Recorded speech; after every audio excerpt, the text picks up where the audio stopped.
Evening. Heavy monsoon rains have taken a huge toll in large parts of Maharashtra. Many lives have been lost.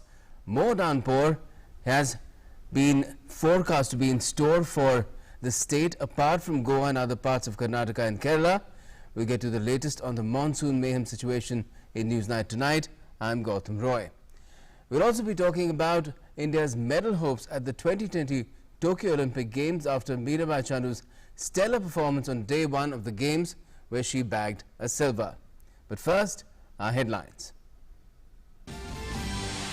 Mirabai Chanu scripts history at the Tokyo Olympics, clinches the silver medal in the 49 kg women's category, and opens India's account in the medals tally.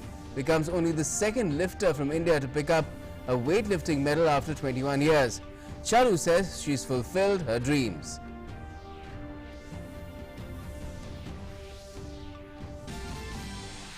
The nation cheers for Chanu's silver medal. Flurry of congratulatory messages pour in. President, Prime Minister, Defence, Home and Sports Ministers, among others, hail Chanu's feat. PM calls up the lifter to convey his best wishes for her future. Union Sports Minister also speaks to the Olympic silver medalist.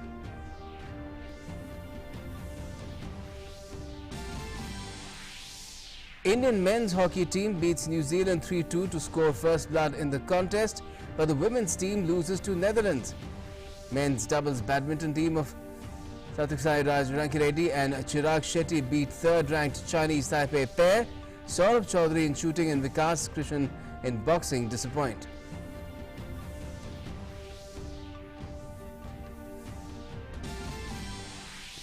President and Prime Minister take part in events to celebrate Ashar Purnima and Dhammachakra Day. The President says he hopes today's world gets inspired by Buddha's infinite compassion to overcome all sources of human sufferings. The PM says Lord Buddha's teachings are more relevant now in pandemic times.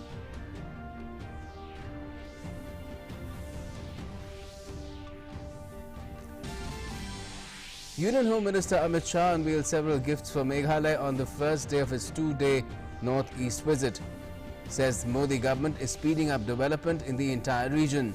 Connectivity in focus holds meeting with chief ministers of northeastern states.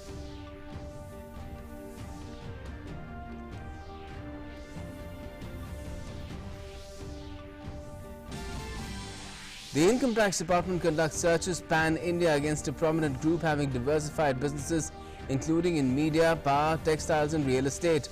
20 residential and 12 business premises spread over 9 cities covered. It was found that the group has been operating several companies in the names of their employees, which have been used for booking bogus expenses and routing of funds.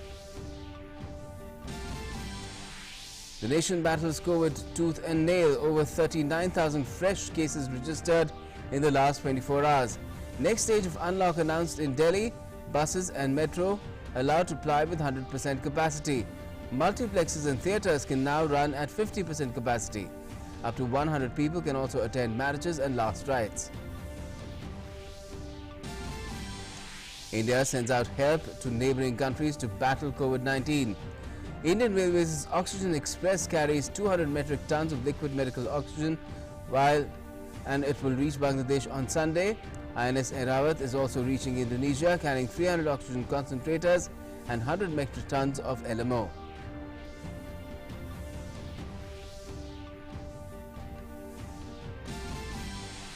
And the Indian Embassy in Kabul issues security advisory for Indian nationals in Afghanistan. Due to the deteriorating circumstances there, people have been advised to take precautions while going to work, travelling or even while staying at home.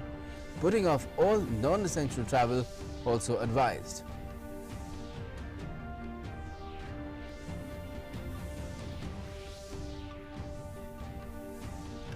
Well, India's star weightlifter Mirabai Chanu created history on Saturday as she overcame her Rio heartbreak to become the first Indian weightlifter to win the silver medal at the Olympic Games. Chanu also became the first Indian to win an Olympic medal at the 2020 Tokyo Games in the women's 49 kg category. More in this report.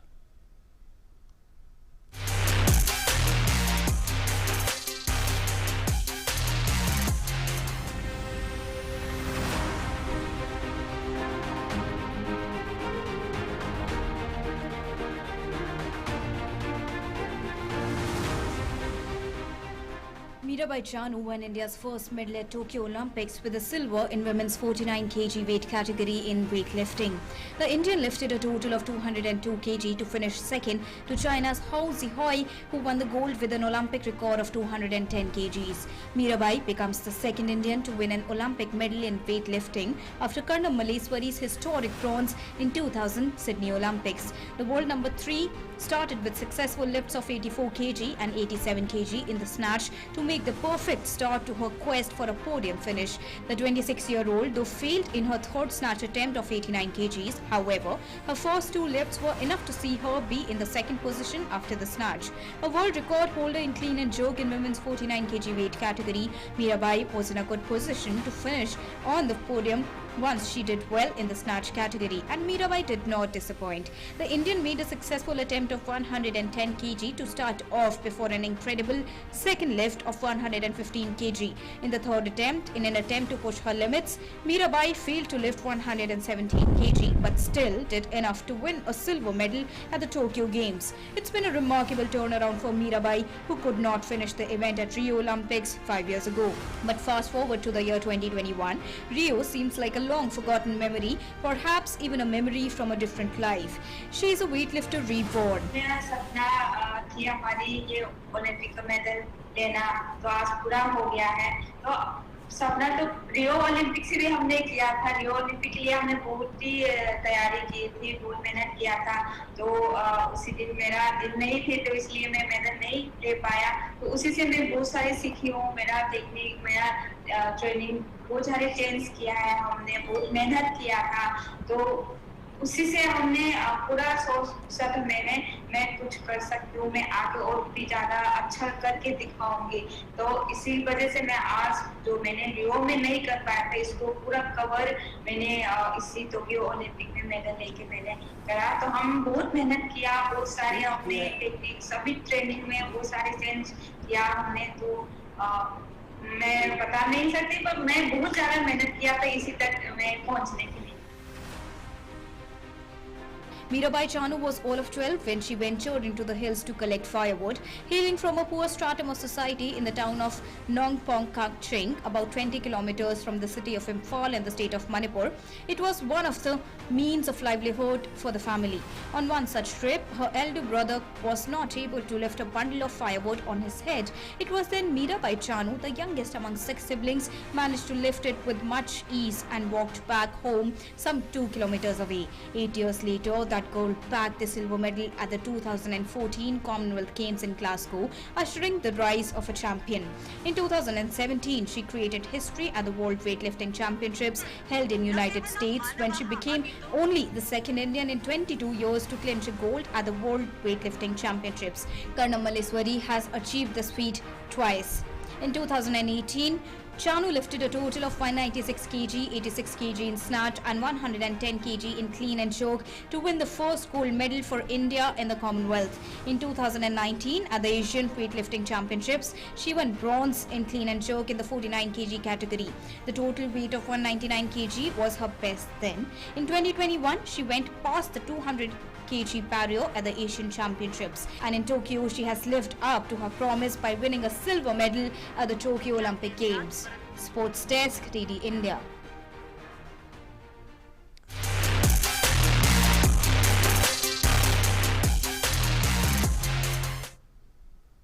Well, from Mirabai's family in her Manipur home to the highest office of the country, everyone rejoiced when she made the medal-winning lift successfully. Congratulatory messages poured in from President, Prime Minister, ministers and many sporting idols including others. Mirabai's feat has indeed whetted the nation's appetite for more Olympic medals.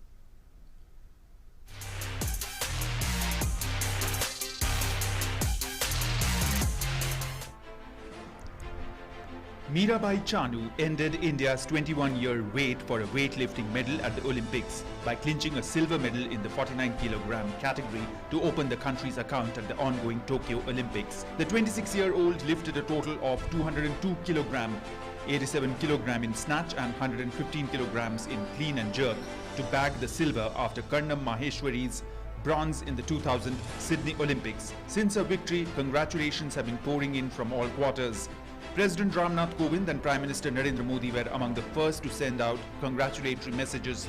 The President tweeted, "Heartiest congratulations to Mirabai Chanu for starting the medal tally for India in the Tokyo Olympics 2020 by winning silver medal in weightlifting." Vice President M. Venkaiah Naidu also congratulated Mirabai Chanu. In a tweet, the Vice President said, and I quote, "Hearty congratulations to Mirabai Chanu for winning a silver medal in the 49-kilogram weightlifting competition and giving Team India a fantastic start at the Tokyo Olympics 2020.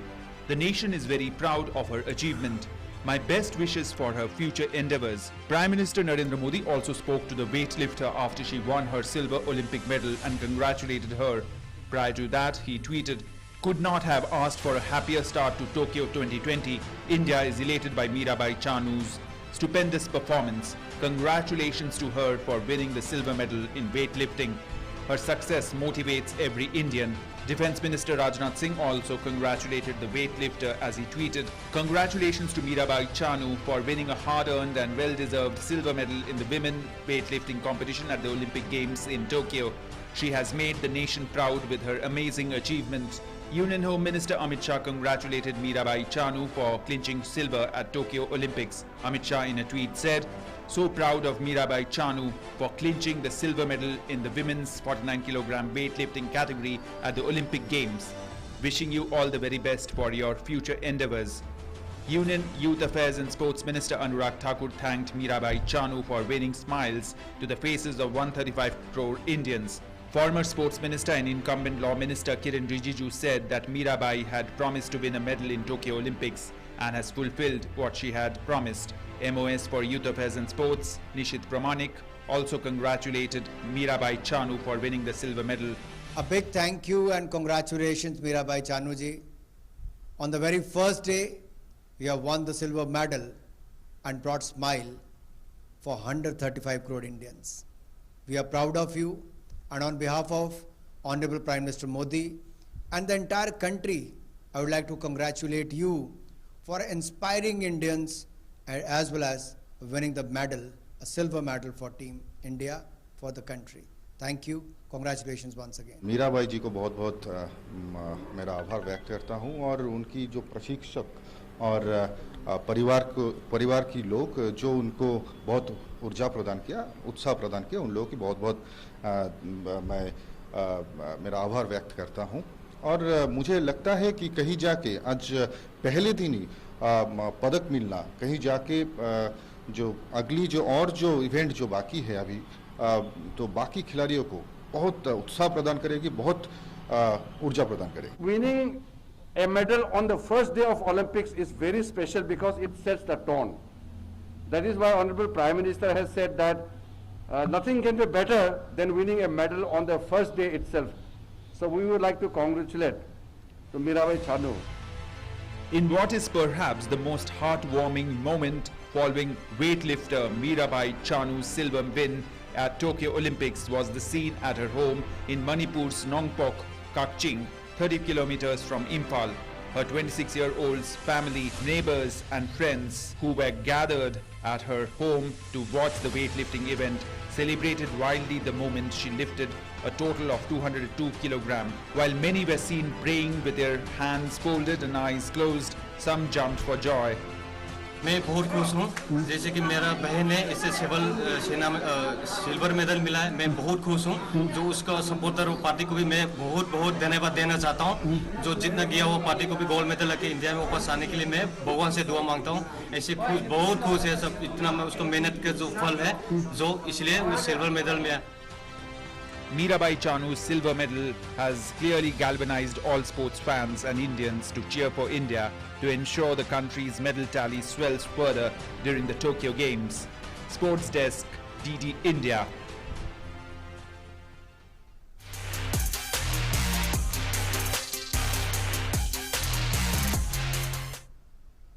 And now let's also take a look at a roundup of all the different fields that Indian sportspersons took to on day one of the Tokyo Games. While hockey, badminton and table tennis provided encouraging results, shooting and boxing were a little disappointing. In men's hockey, Team India beat New Zealand 3-2 in their first group match to make a triumphant victory on opening day. A brace from Harmanpreet Singh, both off penalty corners, and a Rupinder Pal Singh penalty stroke conversion cancelled out Kane Russell's opening goal for New Zealand as India took a 3-1 lead in the 33rd minute. India will now face Australia on Sunday. In archery, the pair of Deepika Kumari and Praveen Jadhav progressed to the quarters in the mixed team event but bowed out to South Korea. In badminton, 13 seed Sai Praneeth lost group stage match to Israel's Misha Zilberman by 21-17, 21-15 in men's singles match that lasted for 40 minutes. However, men's doubles brought some hope for the fans as Satvik Sairaj, Ranki Reddy Chirag Shetty defeated world number 3 Chinese Taipei's Li Yang Wang Chi Lin in opening group stage by 21-16, 16-21, 27-25. 10-meter women's air rifle shooters Apurvi Chandela and Albenil failed to make it to the finals, finishing at 36th and 16th place respectively. Indian shooter Saurabh Chaudhary finished 7th in men's 10-meter air pistol event. The world number 2 Indian shooter had earlier topped qualifying rounds with a score of 586. Earlier, Abhishek Verma missed out on a final spot after ending 17th with a total of 575.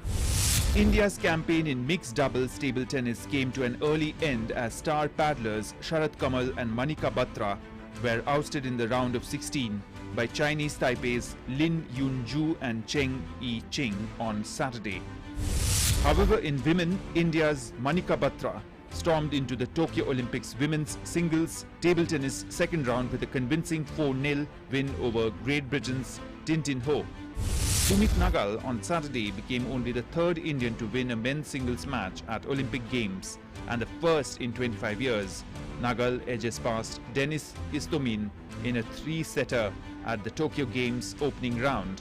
Nagal outclassed Uzbekistan's Denis Istomin 6-4, 6-7, 6-4 in the men's singles first round. Indian judoka Sushila Devi's challenge came to an early end as she lost her contest to Hungarian Eva Cernovicki in the opening round. India's Vikas Krishan lost in the opening round of Tokyo Olympics to boxer Mensa Okazawa, who stunned him in the first round.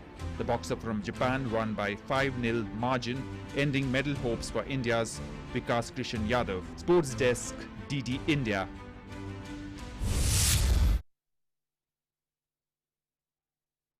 Focus tonight, which is all about Mirabai.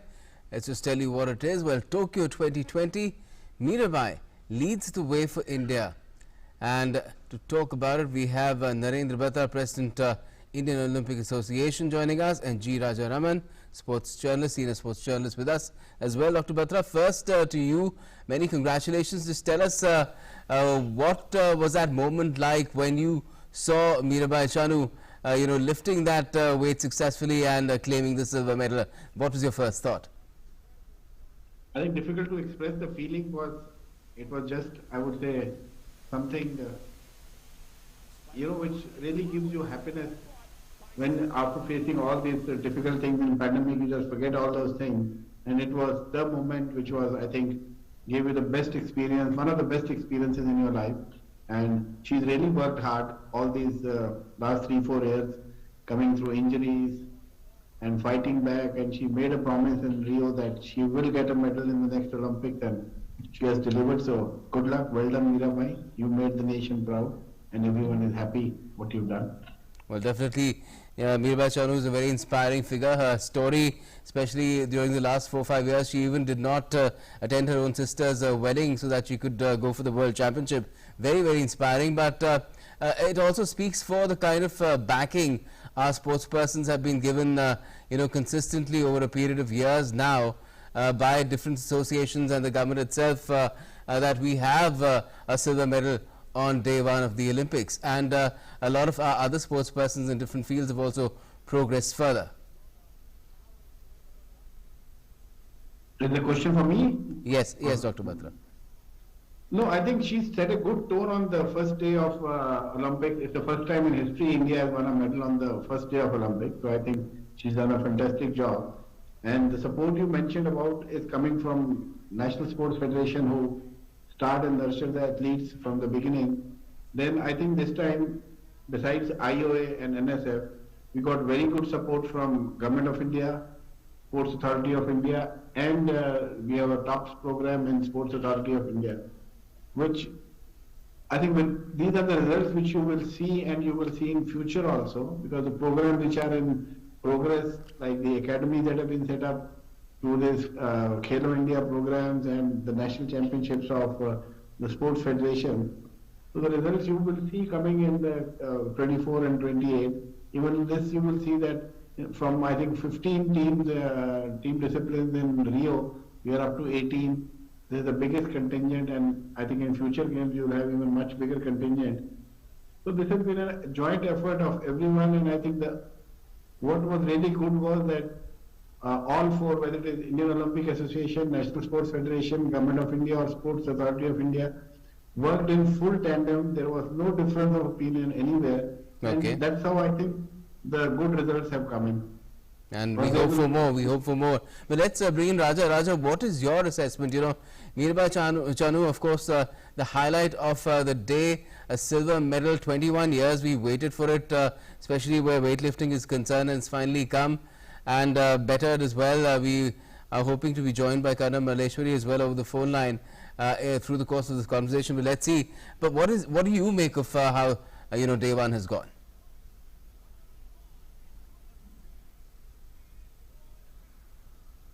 Raja, can you hear me?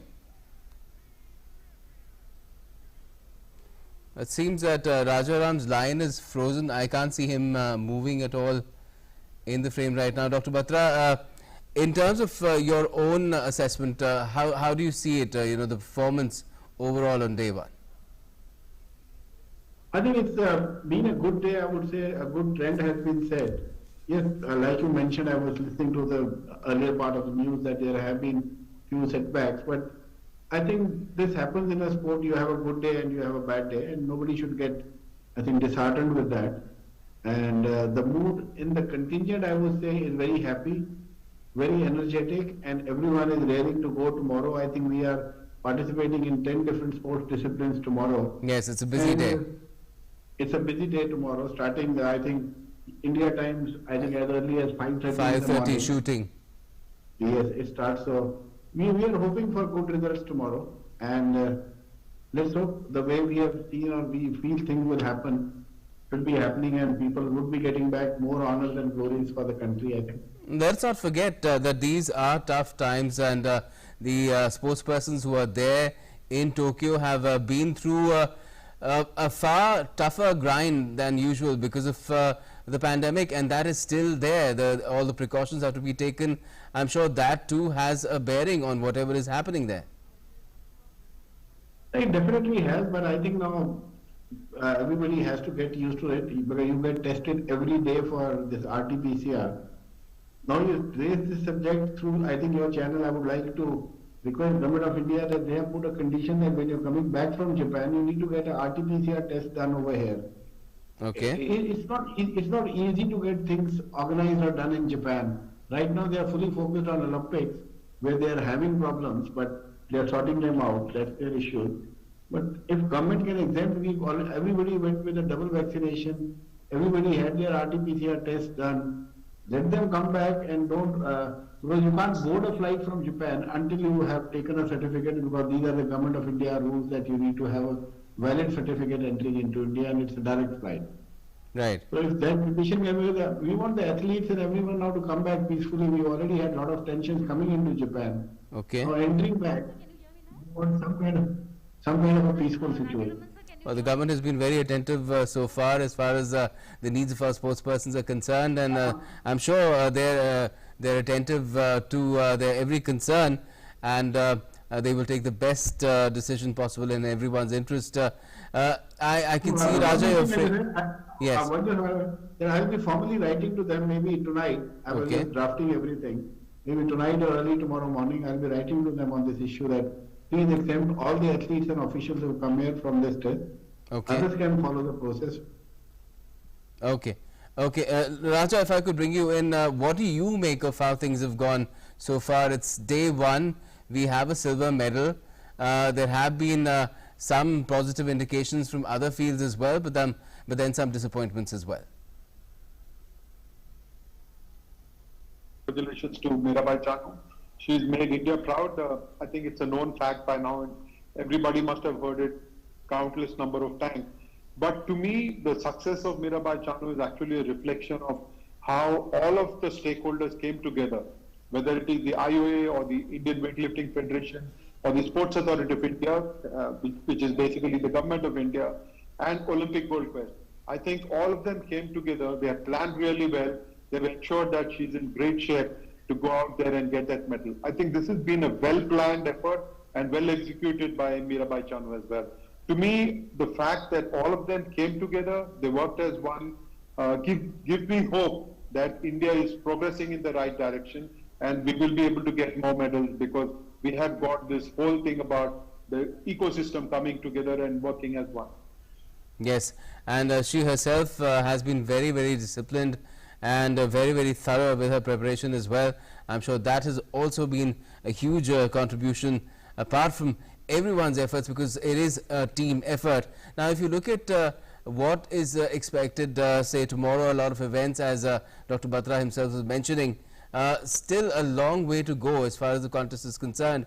And are we looking good for getting the best ever medals haul in the Olympics? The best, of course, for now being 6 at London in 2012. Yes, Gautam, I'm very sure that the Indian contingent will bring in more medals than what we did in London in 2012. Even though the shooters have disappointed, you would have expected the women rifle shooters to dominate, to do well, get into the final. Unfortunately, Ella Venenwala and Apurvi Della were not able to get there. You would have expected Saurabh Chaudhary, a young man of just 19 years of age, to go out and do well, especially after he topped qualification. But this is great experience for him, even a 7th place. How many people would have imagined a 19-year-old Indian to go and get a 7th place? I think shooting has been a bit of a disappointment. But tomorrow, if Manu Bhakkar and Yashaswini Deswal can do something really nice, lift up the morale of the shooting contingent, it will be very good. Of course, PV Sindhu takes center stage tomorrow, and you would expect her to do really well. Right.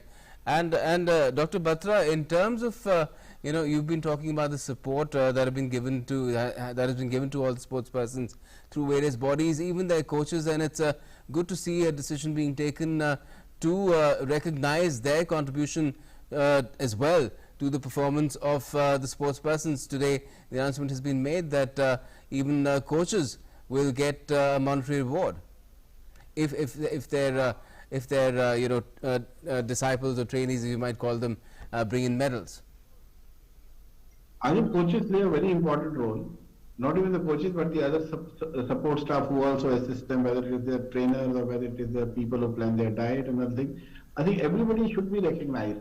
So I think we made a beginning, and I think others should also follow suit in this on recognizing all the people who are involved in the development of the athletes. See, there are people who train them at their initial levels when they reach this elite level, and then a different people take over.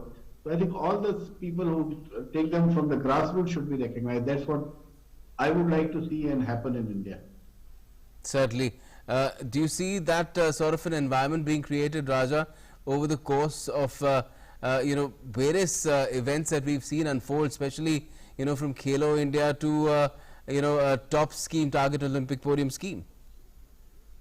I think the progress toward becoming a more sporting nation is very, very visible. The fact that all federations have come together, worked with the government has supported them with large amount of money. I read a couple of days ago that it was 1100 crores for the 18 federations and their athletes who have traveled to the Olympic Games.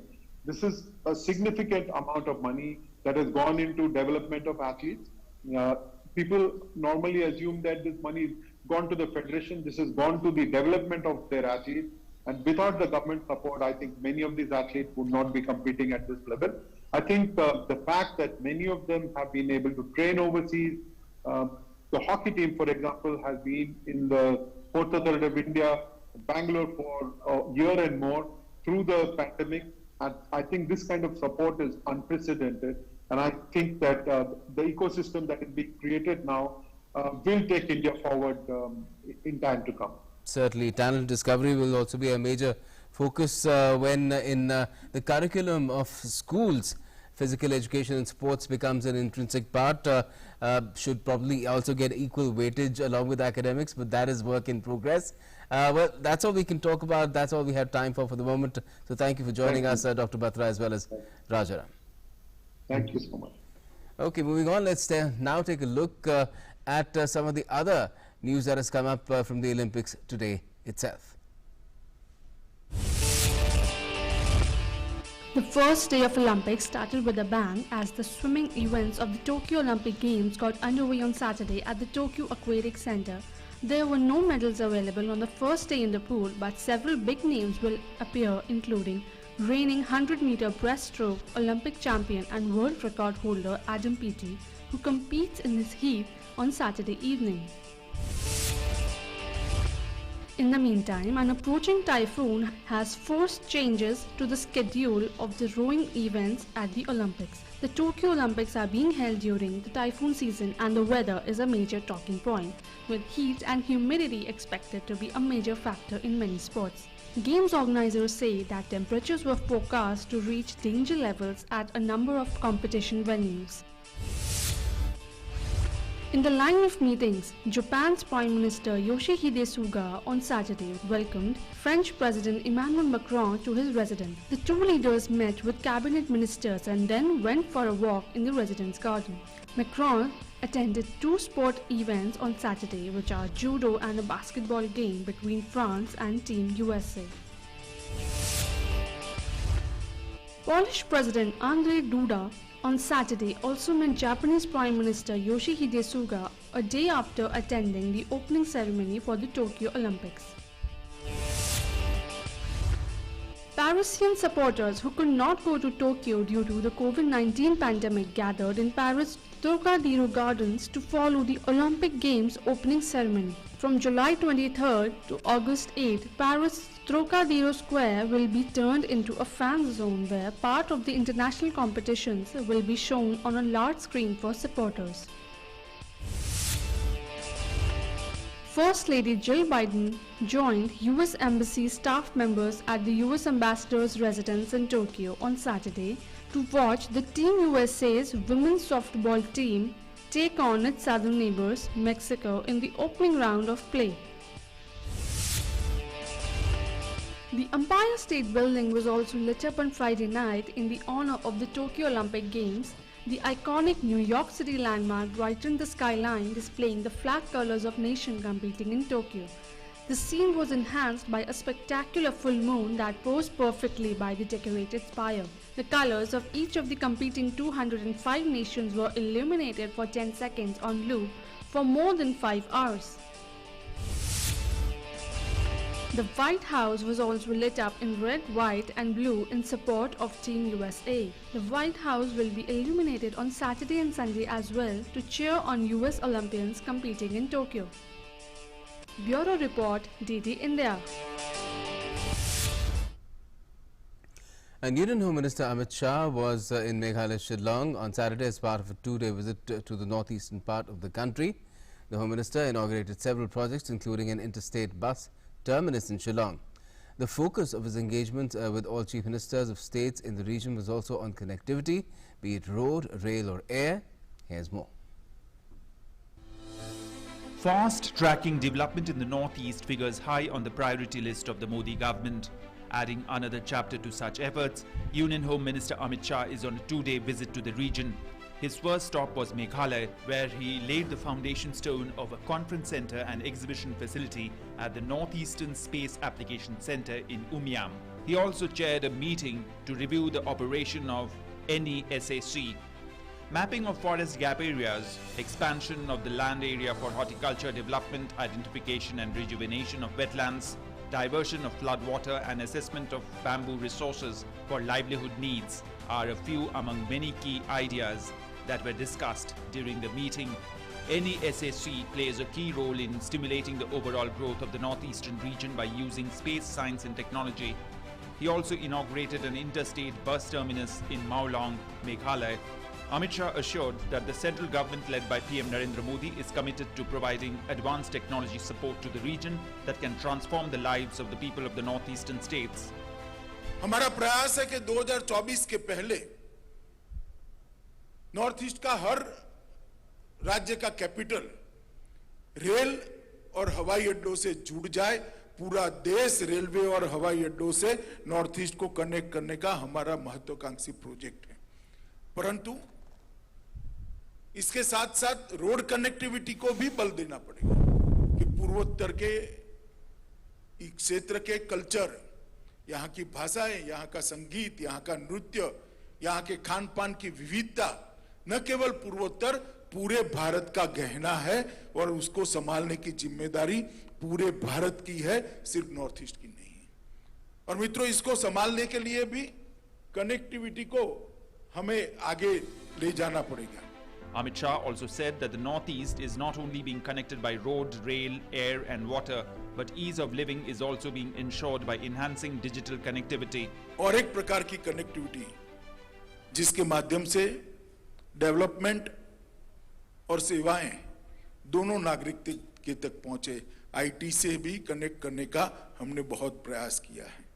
आज आसानी से घर से, गांव से, सामान्य सेवा केंद्र सीएससी से दस्तावेजों का नवीनीकरण और प्राप्ति दोनों हो रही। ड्राइविंग लाइसेंस की डिजिटल कॉपी, 7 बार का उतारा, ये सारी चीजें घर में बैठकर मिल रही हैं। इसका कारण हमने कनेक्टिविटी को बढ़ाया है। Home Minister also inaugurated a cryogenic oxygen plant and pediatric ward at Umsa Valley. This gains significance, keeping in mind the efforts being made to tackle COVID-19 across the country. He also held a meeting with Chief Ministers, Chief Secretaries and DGPs of northeastern states to review both development as well as security issues in the region. On Sunday, Amit Shah will head to Guwahati in the second half of the day, where he will inaugurate and lay the foundation stones for several projects. Bureau Report, DD India. The Income Tax Department carried out a search operation under Section 132 of the Income Tax Act on a prominent business group which is involved in businesses in various sectors including media, power, textiles and real estate, with a group turnover of over 6,000 crore rupees per annum. 20 residential and 12 business premises spread over 9 cities including Mumbai, Delhi, Bhopal, Indore, Noida and Ahmedabad have been covered. The group has more than 100 companies including the holding and subsidiary companies. During the search, it was found that they've been operating several companies in the names of their employees, which have been used for booking bogus expenses and routing of funds. During the search, several employees whose names were used as shareholders and directors have admitted that they were not aware of such companies and had given their Aadhaar card and digital signature to the employer in good faith. Some were found to be relatives who had willingly and knowingly signed the papers but had no knowledge or control of the business activities of the companies in which they were supposed to be directors and shareholders. Now, the rains don't seem to be stopping soon as the flood menace continues to wreak havoc in parts of Maharashtra. Indian Met Department has also issued fresh warnings of heavy rains in Kolhapur, Raigad, Pune, Satara and Ratnagiri. In Maharashtra, over 112 lives have been lost in this catastrophic downpour so far. 99 people are said to be still missing. 1.35 lakh people have been evacuated so far. Meanwhile, Maharashtra's Chief Minister Uddhav Thackeray visited Raigad's Mahar Taluka and took a stock of the damage caused by the landslides.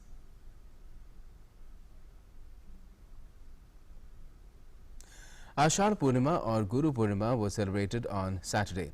The festival is marked by Buddhists, Hindus and Jains every year on the full moon day in the Hindu month of Ashar of the Hindu calendar or the Ashar Purnima Tithi. On this day, disciples worship or pay respect to their gurus or spiritual guides and thank them for enlightening them with knowledge. Guru Purnima, which falls on the Purnima in the month of Ashar, is also celebrated as Dhamma Chakra Day. The day commemorates Gautam Buddha's first sermon to his first 5 disciples at the Deer Park in Sarnath. President Ramnath Kovind offered prayers and floral tributes to Lord Gautam Buddha. He also planted a sapling from the holy Bodhi tree in the Rashtrapati Bhavan on this occasion. The President said that the sapling that will turn into tree will remain in Rashtrapati Bhavan as a lasting symbol of Buddha's expansive worldview. In his message on Dhammachakra Day, President Ramnath Kovind said he hopes that today's world, which is reeling under COVID-19 pandemic, should get inspired by Buddha's infinite compassion and resolve to overcome all sources of human sufferings.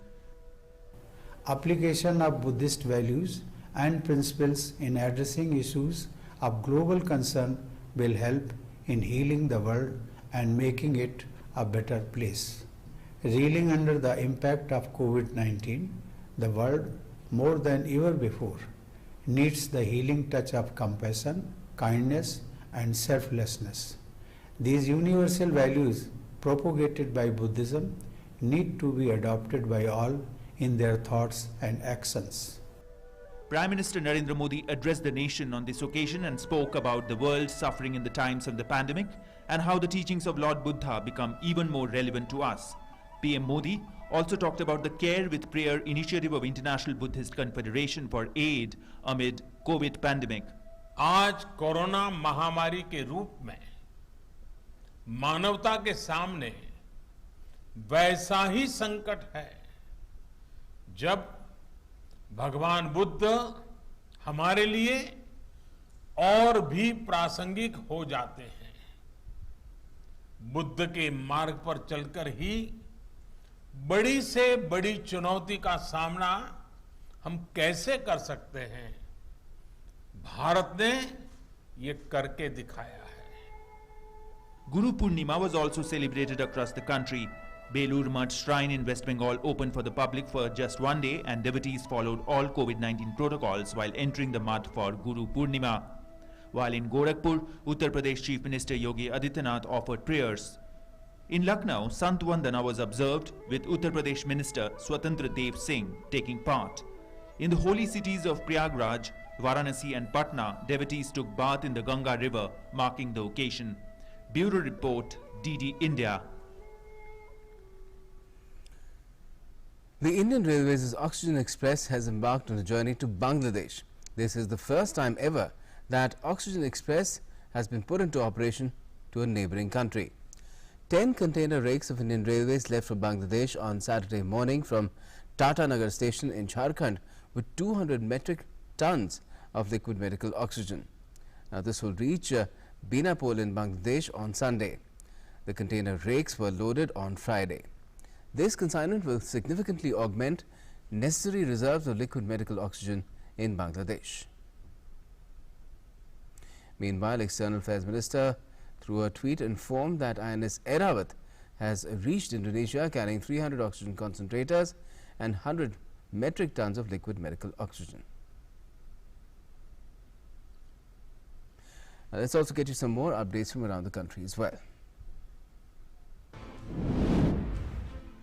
BSF lodged strong protest with Pakistan Rangers regarding drone activities by Pak authorities in Jammu area during the sector commander level meeting held between the two forces on the international border in Suchedgarh area.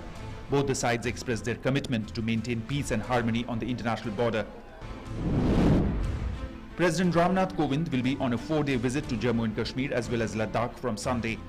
On Monday, on the occasion of the 22nd anniversary of Kargil War, President will offer tributes to the Indian Armed Force martyrs at the Kargil War Memorial in Drash. As part of the latest Delhi unlock guidelines, metro and buses are permitted to operate with 100% capacity in Delhi from 5 a.m. July 26th onwards.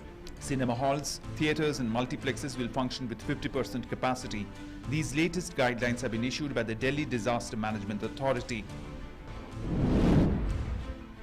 As part of the nationwide vaccination rollout, over 43 crore vaccine doses have been administered so far. The country's recovery rate has touched 97.35%, while in the past 24 hours, 39,097 cases have come to the fore. BJP National President JP Nadda reached Goa on a 2-day visit. BJP Goa President Sadanand Tanware, Chief Minister Pramod Sawant and other party functionaries welcomed BJP President at the airport.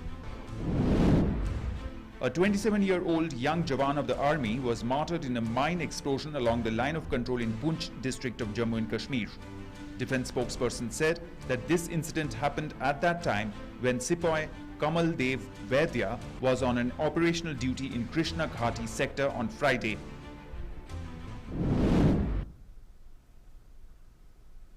Now, with the Kargil Vijay Divas approaching on the 26th of July, visitors have been thronging the Kargil War Memorial in Kargil to commemorate the soldiers who lost their lives during the battle. Beating the heat and lethargy, visitors are leaving no chance to visit the memorial. Our correspondent Vishal Baristo has more. The stage is all set for the mega celebrations of the Vijay Divas. Yes, I am here at the Kargil War Memorial Dras.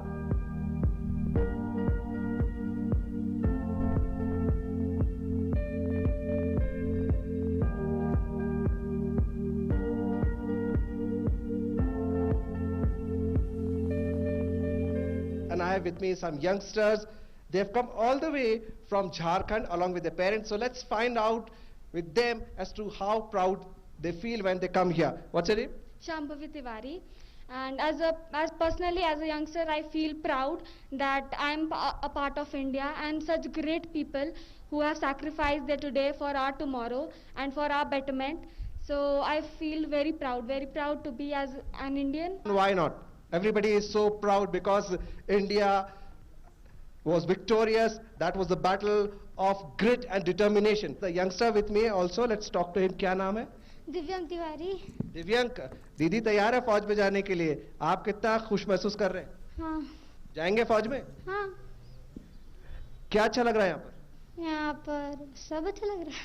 There are some more people. Let's talk to them as well. Where are you coming from? We went to Leh from 7 days before, and we were coming back to Jammu. So we just thought of visit this place also and show the kids about the history. We really feel proud because in '99 this Kargil war took place, and now it is 20 plus years. So we are very proud Indians. We really feel proud of Kargil war because India won it. India won it and won it decisively, and what a battle it was. And so we are all very proud, and you should also be remembering those and never forget who laid down their lives for us so that we are safe and they fight for us. With cameraman Mohit and Joshi, this is Vishal Baristo for DD India, Kargil War Memorial Dras. Now, the Embassy of India in Afghanistan has issued a security advisory for its nationals living in the war-torn country. The advisory comes in the wake of the withdrawal of American and NATO troops from Afghanistan and the advancement of the Taliban. The embassy has asked Indians staying, visiting and working in Afghanistan to exercise utmost vigilance at all times. They have also been asked to avoid all non-essential travel as security situation in Afghanistan remains dangerous. The advisory reiterates the advice of the 29th of June 2021, which remains valid for all Indian citizens. It says that security situation in Afghanistan remains dangerous in several provinces, and terror groups operating in Afghanistan have escalated violence activities, including targeting of civilians. It cautions people and asks that while travelling on roads, nationals should maintain distance from possible targets like military convoys, vehicles of government ministries or offices, high-ranking officials, law enforcement agencies, and avoid visiting crowded markets, shopping complexes, mandis, restaurants and other public places.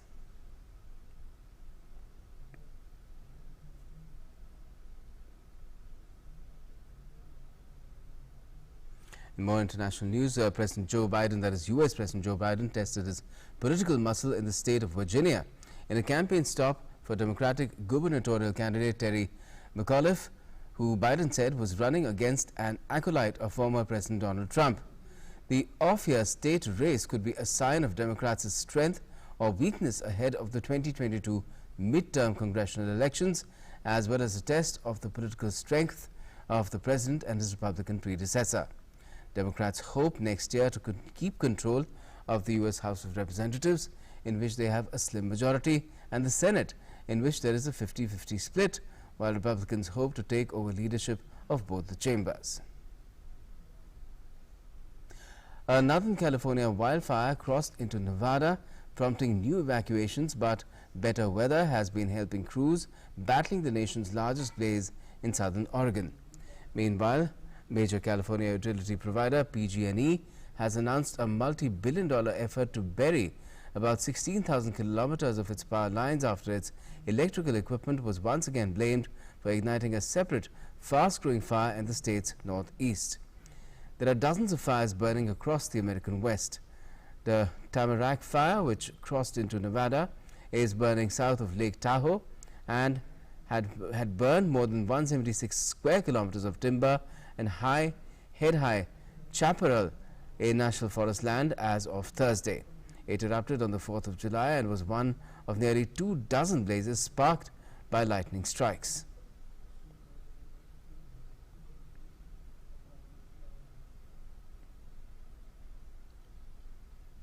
And heavy rainfall hit China's coastal province of Xinjiang on Saturday as residents prepared for the arrival of Typhoon Infar. According to the State Flood Control and Drought Relief Headquarters, the typhoon will make its landfall at Xinjiang and Fujian provinces on Sunday. Infar has brought rainstorms to China's eastern coastal city and is expected to arrive with forecasters warning that up to 11.8 inches of rain could fall.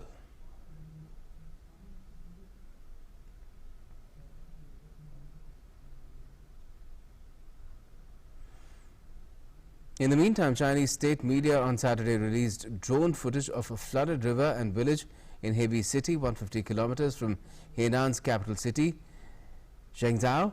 The riverbank in Hebei City had burst on Thursday evening and flooded villages nearby. The catastrophic floods that struck the central province of Hainan during the past week have given China's urban planners a foretaste of future disasters, as climate experts reckon the country had better learn to live with record-breaking rainfall.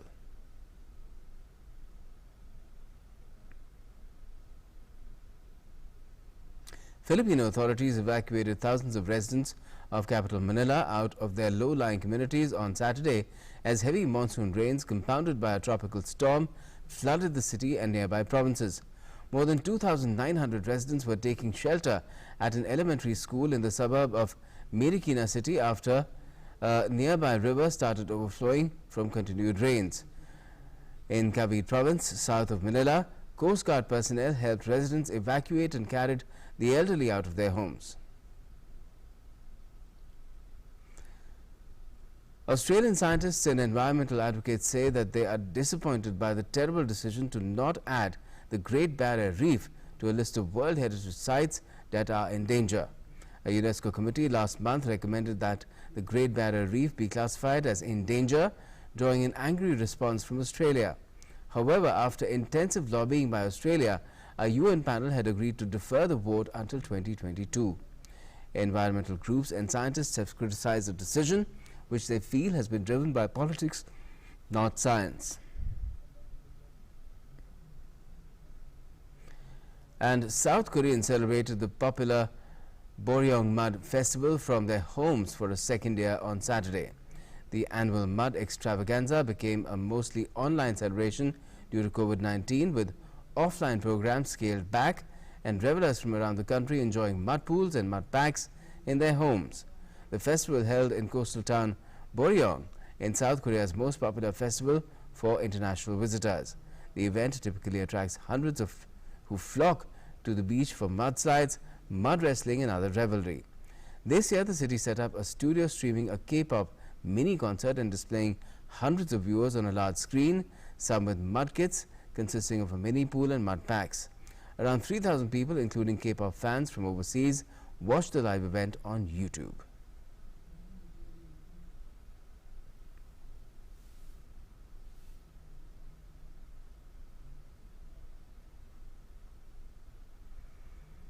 And that's all we could pack in on Newsnight tonight. But for all the latest, do stay tuned to DD India. And in the meantime, you have to keep safe, which means that apart from social distancing, this is your first defense, which is masking up and vaccinating when your time comes. Good night.